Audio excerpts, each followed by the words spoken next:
રાધે રાધે. એક સમયે વાદળો નક્કી કરે છે કે હવે 10 વર્ષ સુધી અમે બિલકુલ વરસીશું નહીં.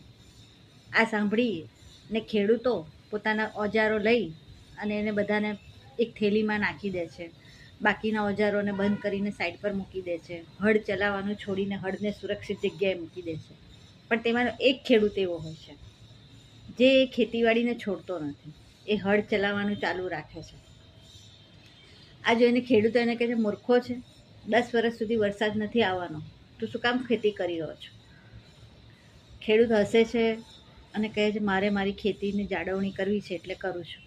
બધા હસે છે કે વરસાદ જ નહીં આવતો તું શું જાળવણી કરે, એમ કંઈ બધા ચાલ્યા જાય છે કે આ તો મૂર્ખો છે, જવા દો.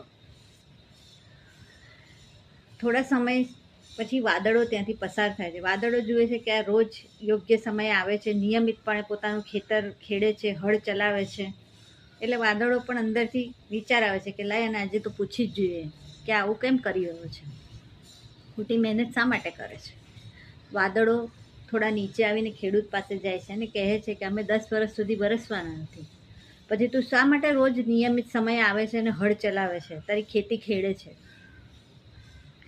ખેડૂત હસીને જવાબ આપે છે કે તમે તમારું કાર્ય કરો છો, એનાથી મને કોઈ દુઃખ નથી, હું મારું કાર્ય કરી રહ્યો છું.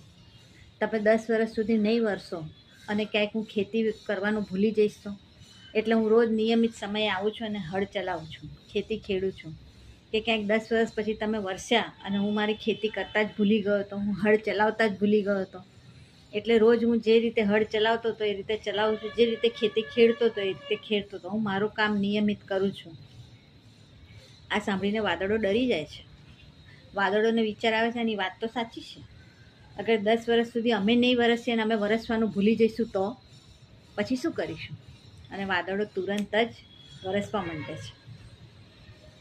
જીવનમાં પણ કંઈક આવું જ છે. સમય આપણી પરીક્ષા કરી રહ્યો છે. આપણે નિરંતર આપણું કાર્ય કરવાનું. આજે નહીં ને કાલે આપણો સમય જરૂર આવશે અને બધું સારું થઈ જશે. રાધે રાધે.